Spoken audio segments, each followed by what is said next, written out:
በሚያሳዝን መልኩ የዓለማችን ታሪክ በጦርነት የተገነባ ሲሆን አሁንም ድረስ ይህ ጦርነት የሰው ሕይወትን እየበላ ሀገራትን እያወደመ ይገኛል። የታሪክ ተመራማሪዎች እንደሚስማሙበት በሰው ልጅ ታሪክ የመጀመሪያው ጦርነት የተካሄደው ከክርስቶስ ልደት በፊት በ2700 ዓመተ ዓለም አካባቢ ሜሶፖታሚያ ውስጥ በሚገኙ ሱምር እና ኢላም በተባሉ ሁለት ኃይሎች መካከል ነበር። እንግዲህ ከዚህ ጊዜ ጀምሮ የሰው ልጅም ዓለማችንም ረፍታቸውን ተነጥቀው እዚህም እዛም እየተሳደዱ ዛሬን ደርሰዋል። ተቃቅን የሚባሉ አካባቢ ጦርነቶች ተቀስቅሰው በሺዎች የሚቆጠሩ ሰዎች ደም አፍስሰዋል። ከፍ ሲልም ደግሞ ጦርነቶቹ ሙሉ ዓለምን ባሳተፈ መልኩ ተከስተው በመቶ ሺዎች የሚቆጠሩ ነፍስን እንደዋዛ ባንድ ሌሊት ነጥቀው ሲያድሩ ተስተውለዋል። ጦርነት ሲያሸው በሁለት የተለያዩ መንግስታት መካከል ወይም ደግሞ በአንድ መንግስት ውስጥ የሚገኙ አካባቢ መንግስት እንዲሁም በዓለም አቀፍ ደረጃ በተለያዩ ቅርጾችና መጠኖች እየመጣ ህዝቦችን ፍዳቸውን ሲያበላ ለስደት ለማይሽር ጠባሳ ለማይታበስ መራር ሐዘን ሲዳርጋቸው ተስተውሏል፣ እየተስተዋለም ይገኛል። የጦርነት ትክክለኛው መልክ እንዲህ ያለ ነው። ታዲያ በዚህ ሁሉ ጊዜ የጦርነት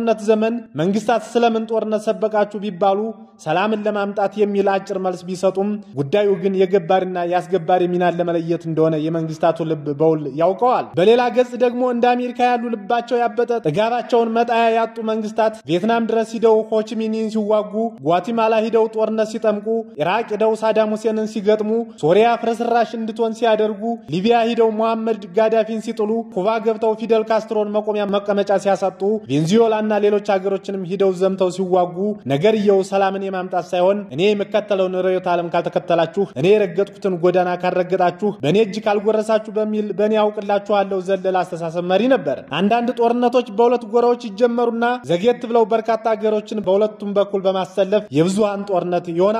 ማምሻውን ደግሞ የዓለም ጦርነት ሆኖም ያውቃል። ለዚህም ህያው ምስክሮች የሆኑት የመጀመሪያው የዓለም ጦርነትና የሁለተኛው የዓለም ጦርነቶች ሲሆኑ የሰሜን ኮሪያና የደቡብ ኮሪያ ጦርነቶችም ይጠቀሳሉ። ታዲያ የሰው ልጅ ከታሪክ የተማረው ነገር ከታሪክ መማር አለመቻሉ ነው እንዲሉ የሰው ልጅ በስከዛሬዎቹ የጦርነት ታሪኮች በርካታ ነፍሶችን ገብሮም እንኳ ዛሬም ድረስ ውረድ እንውረድ ነጋሪቱን ከመጎሰም የሚያስቆመው ጥበብ ማግኘት አልተቻለው። ከቅርብ 3 ዓመታት በፊት እጅግ እየተካረረ እንዲሁም ወታደራዊ እንቅስቃሴዎችን ማካሄድ የጀመረው የሩሲያና የዩክሬን ጦርነት ከሁለቱም ወገኖች አልፎ ሶስተኛውን የዓለም ጦርነት እንዳያስነሳ ከፍተኛ ስጋትን ፈጥሯል። በተለይም ለጦርነት እንኳን ዘንቦብሽ እንደውም ጤዛነሽ የምትባለው አሜሪካ ሩሲያ በዩክሬን ላይ አንዲት ጥቃት ብታደርስ ውርድ ከራሴ እያለች ስታስፈራራ ብትቆይም ሩሲያ ግዙፍ የሆነውን ጦርነትና ጥቃት በዩክሬን ላይ ከፍታ ዩክሬንን እንዳልነበረች ስታደርጋት በአንድ በኩል ለዩክሬን የጦር መሳሪያ ቀባይ፣ በአንድ በኩል የሁለቱ አሸማጋይ ሆና እናገኛታለን። ሩሲያም የአሜሪካን ዛቻ የአህያ ባል ከጅብ አያድንም ብላ ዩክሬንን በመደብደብ ላይ ትገኛለች። ለመሆኑ የሩሲያና የዩክሬን ጦርነት መነሻው ምንድነው የሚለው ስናይ የቅርብ ጊዜ ሳይሆን 30 ዓመታትን የፈጀ ታሪክ ሆኖ እናገኘዋለን። በቀደመ ዘመናቸው ሩሲያና ዩክሬን የታላቋ ሶቪየት ህብረት አካል የነበሩ ብዙ ጦርነቶችን ለሀገራቸው የተዋጉ ነበሩ። ነገር ግን ታላቋ ሶቪየት ህብረት በታህሳስ 26 1991 ከፈራረሰች በኋላ ሩሲያም ዩክሬንም ሁለቱም ነፃነታቸውን አውጀው በየፊናቸው ጉዞ ከጀመሩ በኋላ ነው ነገሩ የተበላሸባቸው። ምንም እንኳን ሶቪየት ህብረት ፈራርሳ ቅሪቷ ብቻ ቢቀርም ሩሲያ ለተበተኑት የህብረቱ መንግስታት ተተኪ ሰብሳቢያቸው የመሆን ፍላጎት ነበራት። ዩክሬን ግን ይህን የሩሲያ ፍላጎት በመተው እኔ ነፃ ሀገር ነፃ መንግስት ነኝ እዛው በጸበለች ስትል የግል ጉዞዋን አጽንታለች። ለዚህ ደግሞ ምዕራባውያን እንደመከታ ማድረጓ ነጥብ ያስቆጥርልኛል ብላ በማሰቧ አጥሩን ተሻግራ ጉርብትናን መሰረተች። ሲሻት ከአውሮፓ ጋር ድግስ ትበላለች፣ ለቅሶ ትደራረሳለች፣ ልጅ ሲድሮ አውራጅ ትይዛለች። በይሲላት ደግሞ አሜሪካንን ቡና ፍልታና በሞቴ አንድ ሲኒ ቡና በጤና አዳም ጠጥተሽ ትመለሻለች በማለት ወዳጅነቷን አጽንታ ቆይታለች። ታዲያ በዚህ ሁሉ ጊዜ ግን ሩሲያ ቆሽቷ እያረረ ድብን እያለች የዩክሬንን አገርነት አልቀበለውም በሚለው አቋሟ ጸንታ ስታደባ ቆይታለች። ዩክሬንና ሩሲያ ብዙ ቁመት መለካካት ወረድ ዛቻዎችን ከሁለቱ ሀገራት እየተነሱ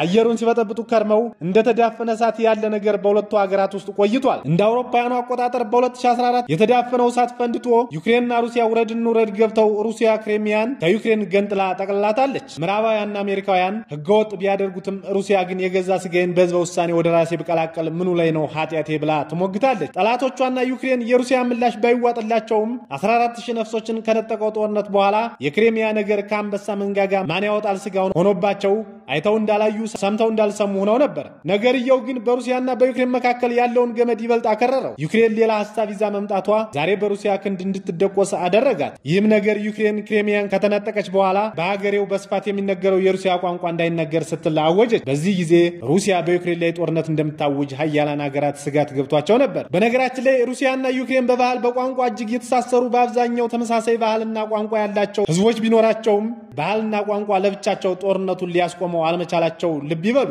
ጦርነት መጣው ሄድኩ እያለ በተለይ የዩክሬን ዜጎች ልብ እያራደ አንድ ጊዜ ሲጦዝ ሌላ ጊዜ ሲቀዘቅዝ ከራርሞ ባለፈው 2021 ጥር ላይ ያበጠው ፈነዳና በተለይም በሩሲያ በኩል ለጦርነት ሽርጉድ ተጀመረ።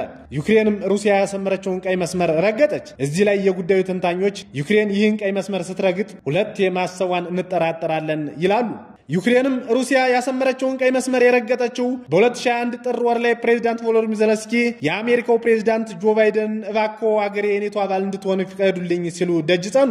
ይህን የሩሲያ ኔቶን የምትቀላቀይ ከሆነ ውርድ ከራሴ በማለት ጦሯን በአንድ ትዕዛዝ ወደ ዩክሬን ድንበር ማንቀሳቀስና ልምምድ ማድረግ ጀመረች። የዩክሬኑ ፕሬዝዳንት አሳ ጎርጓሪ ዘንዶ ያወጣል የሚለው ደረሰባቸው። በእርግጥ ዩክሬን ኔቶን ተቀላቅላ ቢሆን ብዙ ጥቅም ታገኝ ነበር። ከነዚህም ጥቅሞች ውስጥ በአሜሪካ የበላይነት የሚጠበቀው የዚህ የሰሜን አትላንቲክ ጦር ቃል ኪዳን ድርጅት አባል የሆነ የትኛውም ሀገር ለሚገጥመው የደህንነትና የነጻነት ችግር ከአባል ሀገራት ፖለቲካዊ ብሎም ወታደራዊ ድጋፍ ጥበቃ ማግኘት ይችላሉ። ይህ ጉዳይ ኔቶን በዓለማችን ላይ ካሉ የትኛውም ወታደራዊ አቅም ግዙፍ ያደርገዋል። ለዚህም ሀገራት የዚህ ድርጅት አባል ለመሆን የማይፈነቅሉት ድንጋይና የማይቧጥጡት ነገር የለም ይባላል። እንግዲህ ስጋዬ የምትላት ዩክሬን ነጻ መንግስቱና የኔቶ አባል ልሁን ስትል ሩሲያ ለምን ሀገር ይያዝልኝ ማለቷ አፍንጫዋ ስር ጠላቶቿን ማስቀመጧ አደጋውን ማሰብ አይከብዳትም። በመጨረሻም ዩክሬን ራሷን የቻለች ሀገር ሳትሆን የምዕራባውያን አሸንጉሊት ናት በማለት ሩሲያ ሉዓላዊነቷን ተነቅፋለች። የሆነ ሆኖ ዩክሬን የኔቶ አባል ለመሆን የአሜሪካን ደጅ መጽናት ከጀመረች በኋላ ሩሲያ ደግሞ ደጇ ድረስ በመሄድ ከባድ መሳሪያዎችና ወታደሮችን በመላክ ከፍተኛ ወታደራዊ ልምምድ ማድረጓን ቀጠለች። ነገርየው ከማን ጋር ጫማ እንደተለካካ ሾቂው ማለቷ ነበር። አሜሪካና ምዕራባውያን የሩሲያውን ፕሬዝዳንት ቭላዲሚር ፑቲንን አንድ ነገር የማትል ከሆነ የሚያሽመደምድ ማዕቀብ ይጣልባል ብለው ማስፈራራት ጀመሩ። ያ የሩሲያው ኃያሉ መሪ ቭላዲሚር ፑቲን እንኳን ማዕቀብ ጦርነት ማዝመት ትችላላችሁ ሲል ደረቱን ነፍቶ ብቅ አለ። ዘግየት ብሎም ደግሞ ይህ ሰውዬ አቋሙን አውቀው አሜሪካኖች እሺ እንመካከራሉና ዩክሬን በሌለችበት ስለ እርሷ ጣፈንታ ከሩሲያ ጋር ወንበር ስበው በጠረጴዛ ዙሪያ ተቀመጡ። ሆኖም ግን ሩሲያ ዩክሬን የኔቶ አባል እንደማትሆን መሬት የያዘ ማረጋገጫ ካላገኘው በቀር ወታደራዊ ልምምዴን ባቋርጥ ውርድ ከራሴ በማለት ምክክሩን ያለ ስኬት ተበተነ። ጥበበኛ ንጉስ ጦርነት ስለመጣ ብቻ አይዘምትም፣ ይልቁንስ አቅሙና ጊዜውን ከግምት ውስጥ በማስገባት የሚያሸንፍበትን ምቹ ጊዜ ጠብቆ ያደፍጣል የሚባል አባባል አለ። ምናልባትም ዩክሬን ይህንን በዚያ ጊዜ ሳታስበው አትቀርም። በእርግጥ ዩክሬን የቀሰቀሰችው ጦርነት ለማስቆም ካርዱ በእጇ ቢሆንም በሁለቱ ጎራ ተወጥራ ታደርገው ተጨብጠው አታለች። በአንድ በኩል የኔቶ አባል መሆን ሩሲያ ካስከፋ አባልነት ልትተው ብትልና ሩሲያ ወታደሮቿን ወደ ቤቷ ብትመልስም ዩክሬን በምዕራባውያን ፊት ያላት ግርማ ሞገስና ወዳጅነት የሐምሌ ዝናብ እንደመተው ድመት ኮስምኖ መታየቱ አይቀሬ እንደሚሆን ይገመታል። ከሁለቱ መጥፎ አንዱን መጥፎ መምረጡ ለዩክሬን ግዴታ ነበርና የኔቶ አባልነቱን ጥያቄ አስቀድማ አሜሪካና ምዕራባውያን ድረሱልኝ ስትል ተማጸነች። እንግዲህ ወደሽ ከተደፋሽ ቢረግጡሽ አይክፋሽ ነውና ነገሩ ሩሲያ በዩክሬን ላይ ከአየር ከምድር ከባህር ዩክሬን በመደብደብ የዩክሬን የሀገሪቱን 20% በመጠቅለል ወደ ሩሲያ አካለለች። በጦርነቱ ዩክሬን ከ100 ሺህ በላይ ወታደሮችና ከ380 ሺህ በላይ ወታደር እንደቆሰሉባት ይገለጻል። ክሬሚያን እንድትመልስ ሲጠይቁ የነበሩት ምዕራባውያን ያን ጥያቄ ትተው ዛሬ 4 ግዛቶቿን ሩሲያ እንድትመልስና ጦርነቱን እንድታቆም እየለመኑ ግፋ በለውም እያሉ ይገኛሉ። ሩሲያም ከዚህ 20% ግዛት በተጨማሪ መንደሮችን እየተቆጣጠረችና ወደፊት እየገሰገሰች ስትገኝ ከዚህ አልፋ በኔቶ አባል ሀገራት ከራዳር ውጭ ሰው አልባ አውሮፕላኖችን በመላክ ልምምድ እያደረገች ትገኛለች። ይህ ጦርነት ሶስተኛ የዓለም ጦርነት ይቀሰቅሳል ወይስ ጦርነቱ ምን ይቋጨዋል የሚለው ወደፊት ጊዜ የሚፈተው ይሆናል።